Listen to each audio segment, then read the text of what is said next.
my dears, I'm Shannon and welcome back to my channel. I've got another book talk video to share with you guys, and today we are talking about The Children on the Hill by Jennifer McMahon. This is the third Jennifer McMahon book that I've read. I started with The Invited, loved it.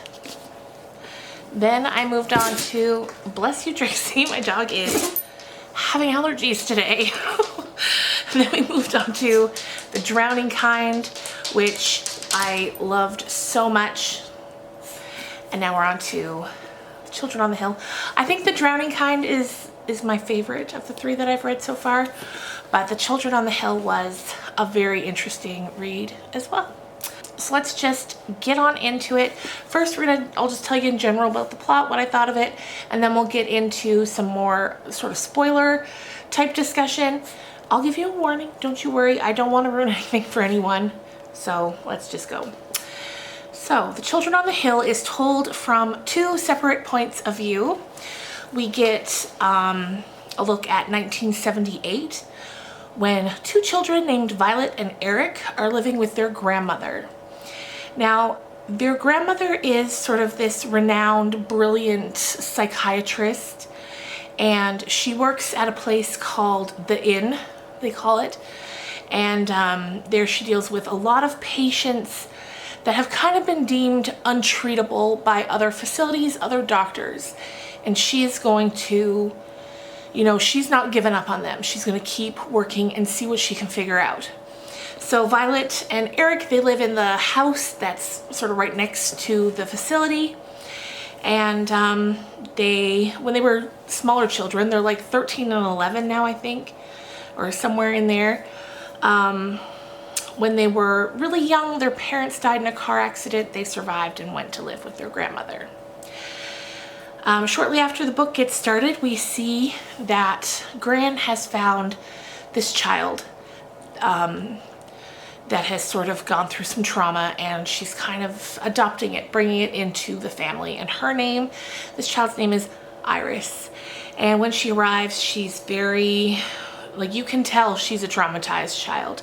She can't speak much, or she doesn't speak much.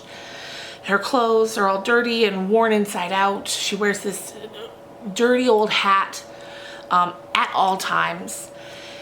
And their grandmother's just kind of like, you know, be patient with her, help her out, help get her settled in, and we'll see what happens. The other point of view that we get is from 2019, and we're reading from the point of view of a woman named Lizzie. And we're told that she is Violet from the flashback chapters. And we don't know what's gone on in the years between 1978 and 2019, but we know that Lizzie has changed her name. She keeps in touch with her brother, but it's kind of, he's also changed his name, but it's a little, the relationship's a little tense, a little cold. And we learn that she is now a monster hunter, kind of like a ghost hunter. She has a podcast. She's built a reputation for herself. She likes to go around to different places where there's been reports and stories of monsters and hunt them and report.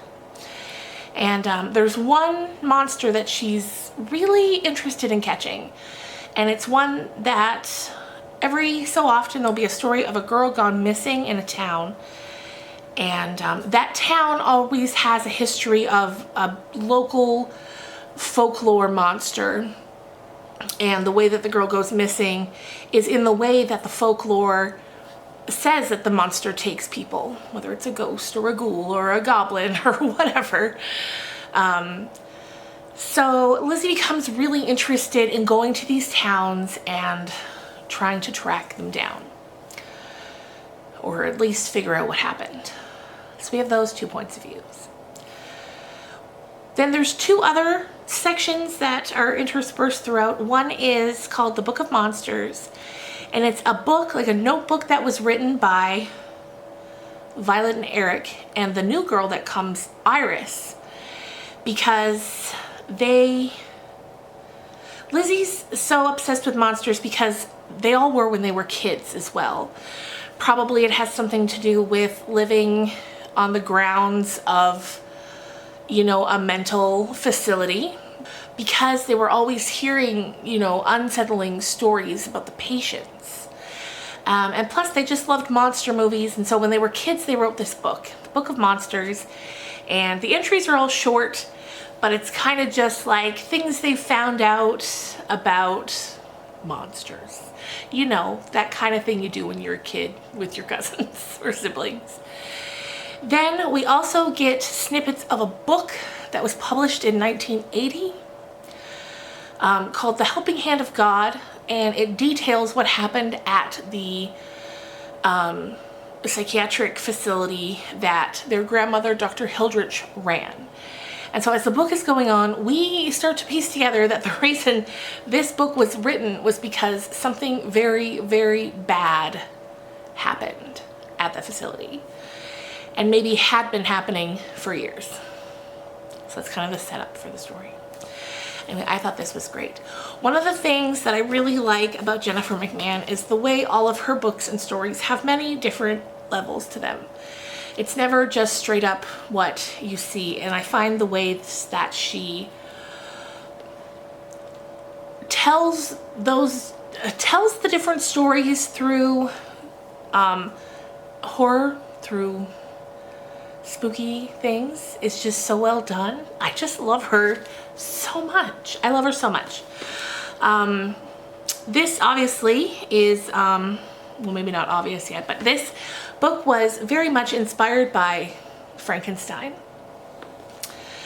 because of some of the things that are happening in the facility.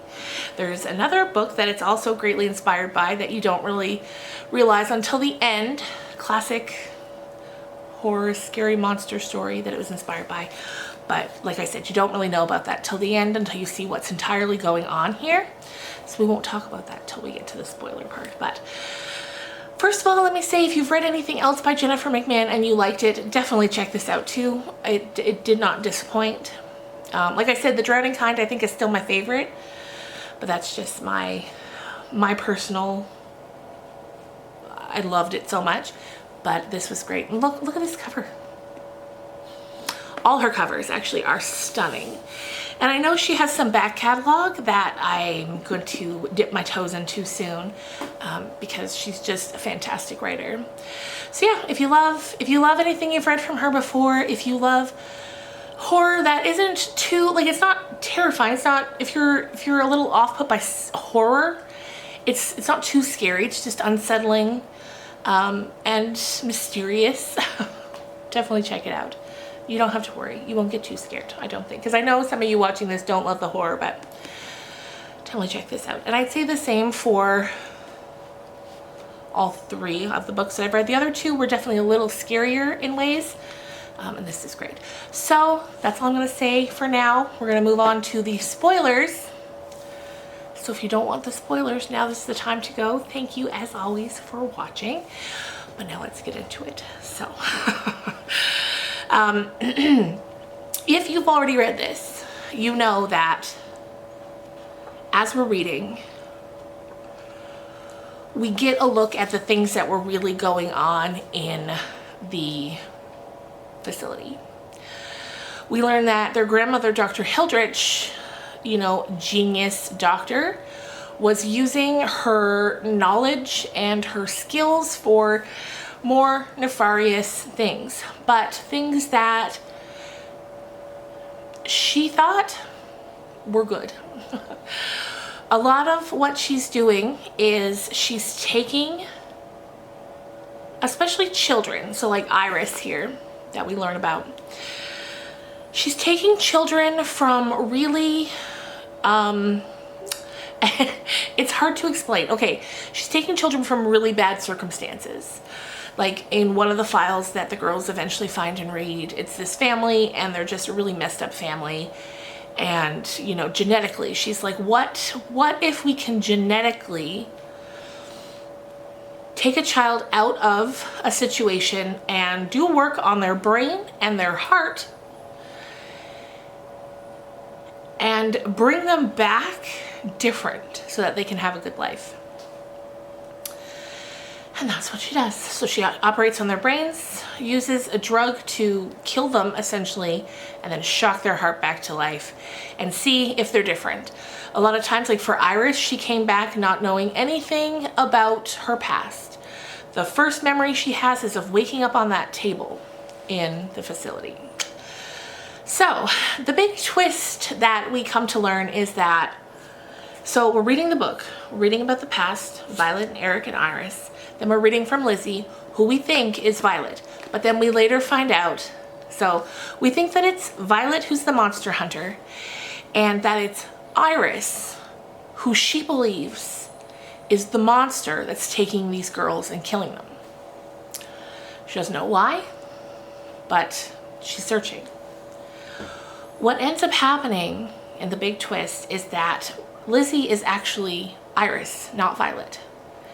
And it's actually Violet who's the one that's turned into the monster, and who was the monster all along. Monster in quotation marks. So what ends up happening is when the girls are little, they end up finding a file about a patient called Patient S. And they think that this is the file on Iris. Because of course Iris has recently been brought to the house. But as they're reading the file, they start to piece it all together that actually Violet is Patient S, and that she's actually not Eric's real sister. Her parents didn't die in a car accident. She was one of these children that was taken from one of these families, done the brain work and the heart work, and fed new memories. And so in the file it says, Violet has no problem. She's believing what we're telling her about being Eric's sibling, and that her parents died in a car crash. And this, when Violet finds this bit of information out about herself, she has a breakdown, a collapse, a spiral. It all clicks in her mind, and she's like, no, no, no. But then she knows that it's true. And there's a part where Iris says, Violet collapsed on the floor, opened her eyes, and Violet was gone. She had reconnected with the parts of herself that Dr. Hildrich, their grandmother, had tried so hard to erase from her. And she flips out. She ends up knocking out their grandmother, who comes down to find them, tying her to a table. There's a fire. It's a whole ordeal. And then she runs. She disappears, runs into the woods, never to be seen again. She asks Iris to come with her, but Iris doesn't. She's too scared. She doesn't want that. So from there we find out that Eric, the other child, who was Violet's brother, knew all along that Violet was one of those stray children that Gran had brought back to try to give a better life to.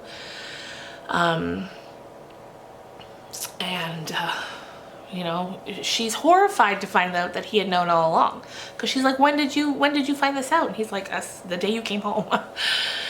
And Iris is never able to find out any information about herself because the fire burned all the files. So she, still to this day doesn't know really what her backstory is. But so the reason her name has changed, her and Eric's, her brother, name has changed, is because they went to the foster home. They wanted their names changed so that they could live a life unassociated with the absolute chaos and tragedy that happened at the inn, the Hillside Inn, the Helping Hand of God. And so the final bit is that, now I will say I did find the last few pages, like, things clued up really quickly. There was a lot of build up, and then the ending I thought maybe could have went on a little longer than it did, but I liked how it ended. But there's no real bridge to that explanation, if you'll see what I mean. So Iris and Violet come face to face due to a bunch of clues that Violet has left for Iris, because at this point she wants to be caught. And so Iris and this local kid who's kind of enmeshed himself in this whole situation, they go back to the inn, back to where it all started, because Iris knows that that's where Violet would be. And she goes there and she's like, okay, so she kind of bursts in. The girl that was taken is there and alive. And she's like, okay, thank God, you know, I got here before you could kill her. And Violet's like, kill her? What do you mean kill her? I'm saving these girls that she's been kidnapping from all around the country. And Iris is like, what do you mean?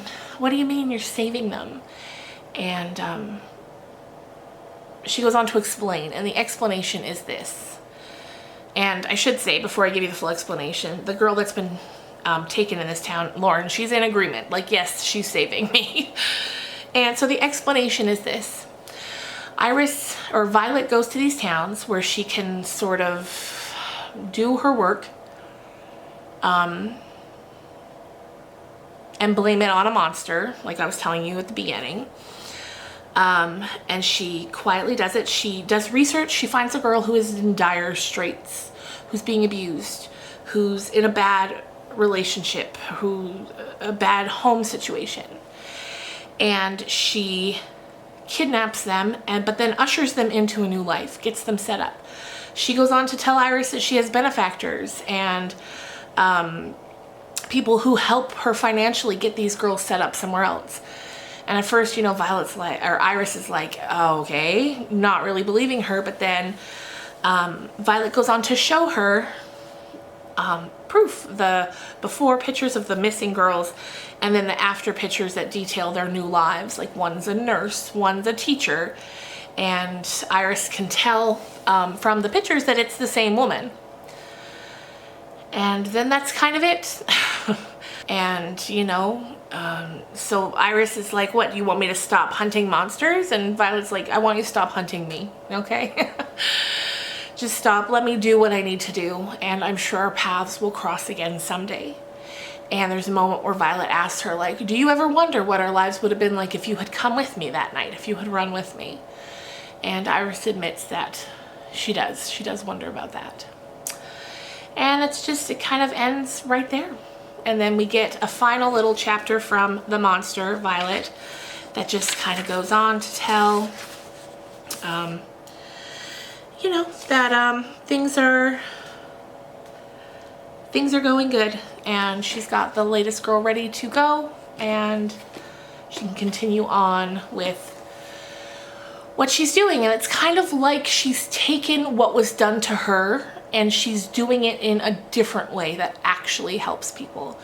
Whereas Gran, as misguided as she may have been, she thought in her heart that she was helping these children by messing with them the way that she did, performing these experiments on these children. While we know that that's so wrong and so terrible, Gran thought she was doing something good. So now Violet is doing that as well, but in a way that is actually helpful. But we do get a final little sneak peek right at the very end, because we know that Lauren, the girl that was taken, it was her dad that was abusing her. And we find out right at the very end that before Violet gets these women ready to send them off, she helps them take revenge on the people that were harming them. So yeah, she's doing what Gran had set out to do, but doing it in a different way that seems to do more actual good than Gran was able to. So there you go, you guys. That is The Children on the Hill. I loved it. Oh, so yeah, the other monster story I said that you can kind of see the inspiration there is Dr. Jekyll and Mr. Hyde, maybe, with Violet not knowing who she was and then changing once. You can definitely see a little sprinkle of inspiration there as well. Anyway, thank you guys so much for watching. If you've read The Children of the Hill, let me know what you thought. If you've read any Jennifer McMahon books that aren't these three and you want to recommend one to me, do that in the comments below too, because I can't wait to check out more of her stuff. Hope you guys are having a good weekend. It's Monday here as I'm filming this. It's a long weekend here in Canada. It's May 24th. May 2-4 long weekend. And yeah. I hope you enjoyed your long weekend if you've got one. See you guys. Bye.